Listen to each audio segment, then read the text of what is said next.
कहते हैं भगवान का लिखा कोई नहीं टाल सकता है। भगवान जो एक बार लिख दिए वो समझिए कि वो आपकी जिंदगी में किसी भी हालत में होके रहेगा।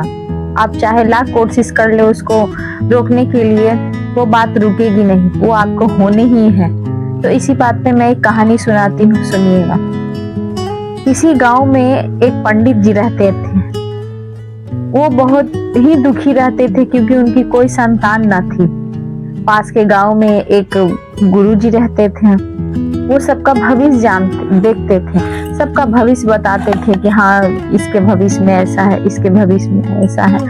तो उनकी पत्नी ने, पंडित जी की पत्नी ने कहा कि ऐसा करिए ना, जो चलते हैं वो गुरुजी के पास, ताकि हम लोग को भी पता चले कि हमारे जीवन में संतान की प्राप्ति है कि नहीं है। तो उन्होंने कहा ठीक है चलो।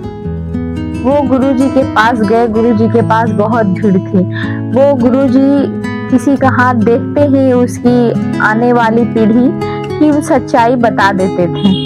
ये लोग भी बैठे, पंडित जी भी बैठे, बहुत देर हो गया। उसके बाद जब उनका नंबर आया तो गए।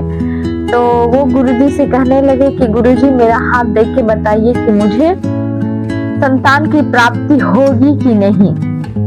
तो गुरुजी ने उसका हाथ देखा। उनकी पत्नी ने कहा कि मैं रोज भगवान से प्रार्थना करती हूँ, मैं रोज पूजा पाठ करती हूँ, गरीबों का दान, दुखियों का दूर करती हूँ, मैं सारा काम पुण्य के धर्म में काम करती हूँ, लेकिन फिर भी मेरे पास एक संतान नहीं है गुरुजी।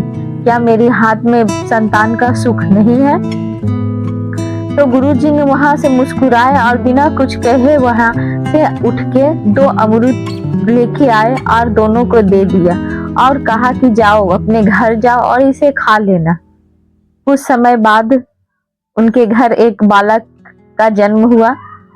वो पंडित जी बहुत खुशी थे, दोनों बहुत खुश थे। तो उन्होंने कहा क्यों नहीं गुरुजी की बुला के गुरुजी की सेवा सत्कार की जाए, क्यों उन्हीं से हमारे घर में पुत्र की प्राप्ति हुई है और जो बच्चा चहल रहा है, महक रहा है, उन्हीं की बदौलत है, तो क्यों ना उनकी बुला के थोड़ा सेवा कर लिया जाए। उनकी पत्नी ने कहा हाँ ठीक है, क्यों नहीं, बुला ही लीजिए, बुलाने में क्या है। तो उन्होंने बुलाया, उनकी सेवा सत्कार किए और सेवा सत्कार करने के बाद उनको कहा कि जो गुरुजी, जो मेरे पुत्र का हाथ देखिए, आप बताइए कि इसके भविष्य में क्या लिखा हुआ है। तो भविष्य में क्या लिखा हुआ है, तो गुरुजी ने मुस्कुराते हुए कहा कि अभी ये बालक है, अभी इसे रहने दो, जब ये 8 साल का हो जाएगा तब तुम इसको मेरे पास लेके आना, उसके बाद मैं इसको भविष्य इसका मैं बता दूंगा। बोले ठीक है। उसके बाद हंसते खेलते समय 8 साल उसके बीत गए। जब 8 साल बीत गए तो पंडित जी ने कहा कि गुरुजी ने बताया था कि 8 साल बाद इसका भविष्य देखकर बताएंगे, तो क्यों नहीं उनके गुरुजी के पास इसको ले जाए। तो पंडित जी ने कहा, पंडित जी की पत्नी ने कहा हाँ बिल्कुल, क्यों नहीं, लेके जाइए आप इसे। तो वो पहाड़ के ऊपर लेके जा रहे थे। तो बालक ने पूछा कि क्यों पिताजी आप यहाँ पे क्यों लेके आ रहे और इतनी भीड़ क्यों है। तो उन्होंने कहा कि ये गुरुजी ऐसे हैं जो उनको देख के तुमको भविष्य बता देंगे कि भविष्य में तुम आगे क्या कर सकते हो। तो बच्चा भी उत्साहित हो गया और उसने गया। उसके बाद जब बैठा तो गुरुजी ने देखा, देखने समझने के बाद उनको बताया कि हाँ ये बच्चा बहुत ही प्रतापी दानी निकलेगा, अच्छे बच्चे निकलेंगे। के बाद थोड़ा सा और उसके करीब में गया तो बोला कि गुरुजी परेशान हो गए कि पंडित तो है ऊंची जाति का और इसकी नीची जाति का लड़की से इसका विवाह होगा। तो उसने कहा कि देखो इसे कोई तो चिंता वाली बात नहीं है, लेकिन जब इसका विवाह होगा तो एक नीची जाति लड़की से होगा, वो तुम्हें मानना होगा। तो पंडित जी ने कहा नहीं, मैं ऐसा कैसे मान सकता हूँ। तो ऐसा आप कर सकते हैं गुरुजी कि आप उस लड़की का पता बता सकते हैं, इसके हाथ में देखिए कि कभी वो कहाँ है। तो बोला हाँ बिल्कुल, क्यों नहीं। तो जब उसकी गहराई में जब जाके देखा तो देखा कि एक कुम्हार के घर में उसके 5 बेटियां थी। 5 बेटियों में से छोटी वाली बेटी का नाम वसुंधरा था। तो वसुंधरा उनकी 3 साल की थी। तो बोला कि इस गांव में वहां उतना दूर जाने के बाद तुम्हें वो मिलेगा।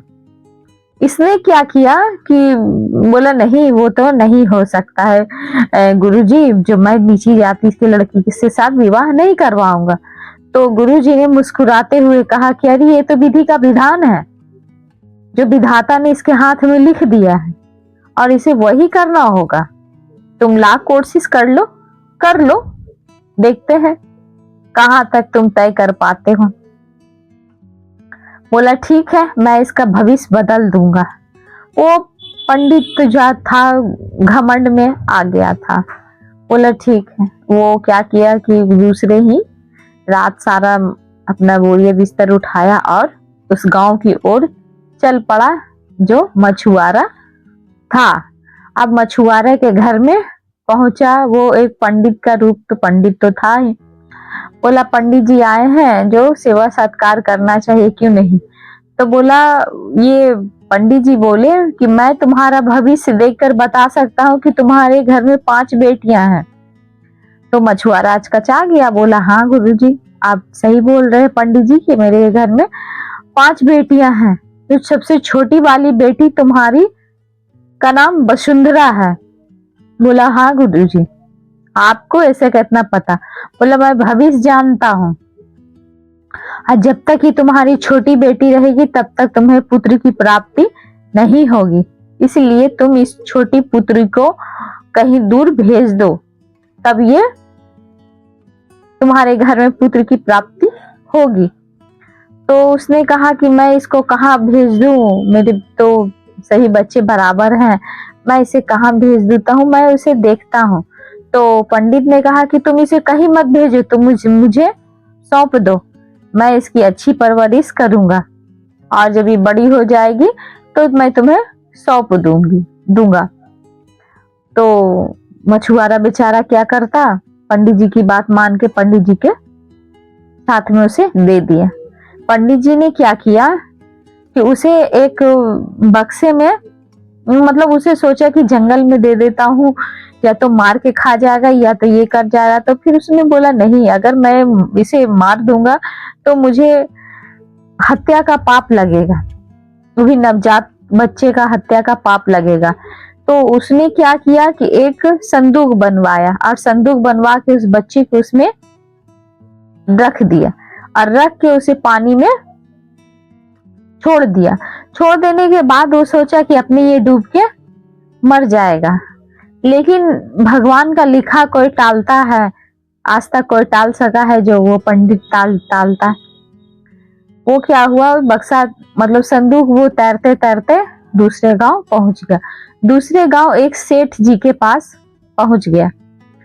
सेठ जी के पास पहुंच गया तो सेठ जी ने कहा कि लेके गया, तो वहां भी एक पंडित था। तो वो पंडित जो था तो बोला कि सेठ जी, जो यहाँ एक बच्चे मिला है, तो मैं इस पंडित जी आप इस बच्चे को रख लीजिए।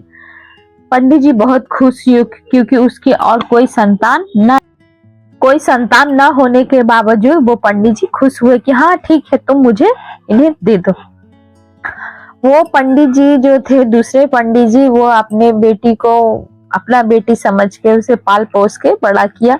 उसके बाद अच्छा खूबसूरत हो गई थी वो बेटी।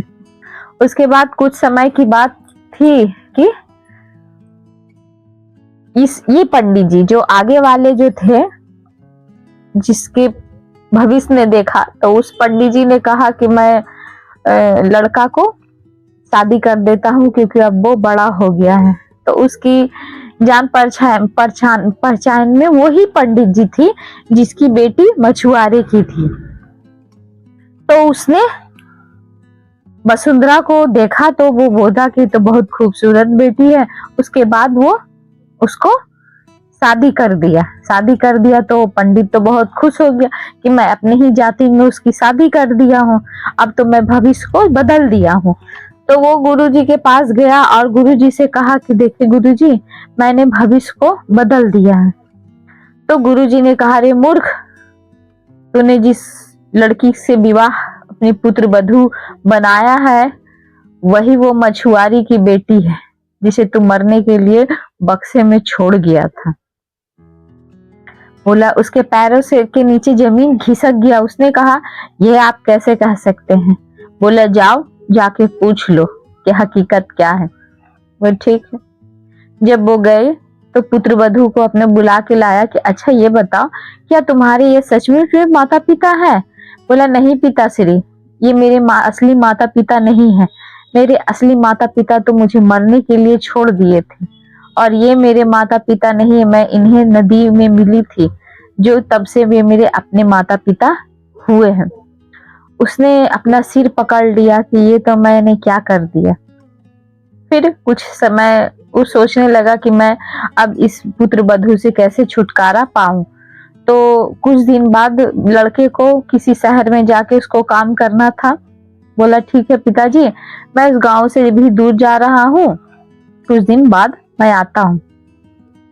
जैसे ही लड़का इसका काम पे निकल गया पंडित जी का, वैसे ही उसने पुत्र वधू को एक नदी के बहुत दूर नदी के पास ले गया और नदी के पास ले जाके एक अंगूठी निकाल के फेंक दी और फेंक देने के बाद कहा कि ये अंगूठी जब तक तुम्हें नहीं मिले तब तक तुम घर नहीं आना, ना अपने घर आना, ना तो तुम अपने पिता का घर आना, तुम हमेशा यहीं पे रहना, नहीं तो मैं तुम्हें कभी स्वीकार नहीं करूंगा। बेचारी पश्चाताप में करती तो क्या करती, वहीं पे बैठी हुई थी, वहीं रो रही थी। उसी में समय एक सेठ जी वहां से निकले। सेठ जी निकले तो बोला कि क्यों बहन, तुम यहाँ पे क्या कर रही? बोले, क्या करें, ऐसे ऐसे बात है, मैं कहीं जा भी नहीं सकती हूँ। तो बोला, ऐसा करो कि तुम मेरे यहाँ बावर्ची का काम में रह जाओ और बावर्ची के काम में से तुम यहीं पे करना। बोला, ठीक है। उसके बाद उसके यहाँ अच्छे से अपनी काम में अपनी वसुंधरा विलीन हो गई थी, वो अपना काम में व्यस्त थी। तकलीफ तो था ही, लेकिन फिर भी अपने काम में जब तक अंगूठी मिलता नहीं तब तक तो वो जा नहीं सकती थी। तो जब उसका पंडित जी के जब वापस लड़का आया तो उसने पूछा कि पिताजी वसुंधरा कहाँ है? तो पिताजी ने कहा कि क्या बताऊं, तुम्हारी पत्नी नदी में डूब के मर गई। तो उसने कहा कि शोक में बेचारा रहा। उसके बाद कुछ दिन समय बीता तो बोला कि मैं एक पंडित जी को जानता हूँ जो मैं तुम्हारा दूसरा विवाह करवा दूंगा। बोला, ठीक है। उसके बाद बोला, ठीक है। उसके बाद वो जो मछुआरा जो अंगूठी फेंका था तो मछली वो उसे खा ली थी और वही मछुआरा मछली पकड़ा और उस दिन उसी के सेठ जी के यहाँ वो मछली दे गया। तो सेठ जी ने कहा कि बेटी क्या तुम ये मछली बना दोगी? तो वसुंधरा ने कहा कि हाँ पिताजी, क्यों नहीं बना दूंगी, मैं नहीं खाऊंगी लेकिन मैं आपके लिए बिल्कुल बना दूंगी। तो उसने जैसे ही मछली काटा तो उसे अंगूठी मिल गई तो वो पहचान गए, उसे सारी बातें फिर याद आने लगी, लेकिन अभी वो जा भी नहीं सकती थी। इस बोल के बोले, ठीक है। उसके बाद इधर जो था पंडित अपने लड़के का दूसरे शादी के लिए लेके जा रहा था। तो पहले बोला कि मेरा एक दोस्त है सेठ, उससे पहले हम यहाँ मिल लेंगे, फिर तुम्हारे लिए लड़की देखने जाएंगे। तो लड़का बोला, जैसा आप ठीक समझो पिताजी। तो बोला, ठीक है चलो। उसके बाद जैसे ही उस सेठ के घर में गया तो वो खाना पीना का इंतजाम किया। उसके बाद उसकी जो वसुंधरा थी वहां पे खाना पीना लेके आई। तो सेठ ने पंडित जी ने सेठ को यहाँ तो काम कर रहे थे, तो सेठ के यहाँ जो काम कर रहा था वो वसुंधरा को वहां से देख लिया और पंडित जी भी वसुंधरा को देख लिया, वसुंधरा ने भी पंडित जी को देख लिया और अपने लड़के को भी देखा। उसके बाद उसका लड़का कहा कि आप मेरे पत्नी जीवित होते हुए आपने मुझे झूठ कहा कि मेरी पत्नी मर गई है, मेरी पत्नी जीवित है। तो उसने फिर सारी कहानी सेठ जी ने सारी कहानी पंडित जी को बताई। मैं क्या, तो पंडित जी कहा कि मैं भटक गया था, मुझे इस बात का घमंड हो गया था कि मैं भविष्य को बदल दूंगा, लेकिन मैं चाह कर भी भविष्य को नहीं बदल पाया। मैंने चाहा था कि मैं इस लड़की से विवाह अपने पुत्र को ना करूं, लेकिन चाह के भी कोई उपाय नहीं हुआ। इसलिए के मुझे माफ करो मेरी बेटी और अपने घर चलो। ये कहते हैं ना कि विधाता का लिखा कोई नहीं टालता है, इसलिए के मैं भी नहीं टाल सकता। इसीलिए हमेशा कहते हैं कि जो तकदीर में लिखा गया है उसे कोई नहीं बदलता है, लेकिन अपने कर्म से आप, अपने कर्तव्य से आप उस चीज को परिवर्तित में कर सकते हैं, मतलब उसका कम कर सकते हैं। लेकिन जो भगवान एक बार लिख दिए वो कभी नहीं टलाएगा। अगर ये कहानी अच्छी लगी हो तो प्लीज कमेंट कीजिएगा।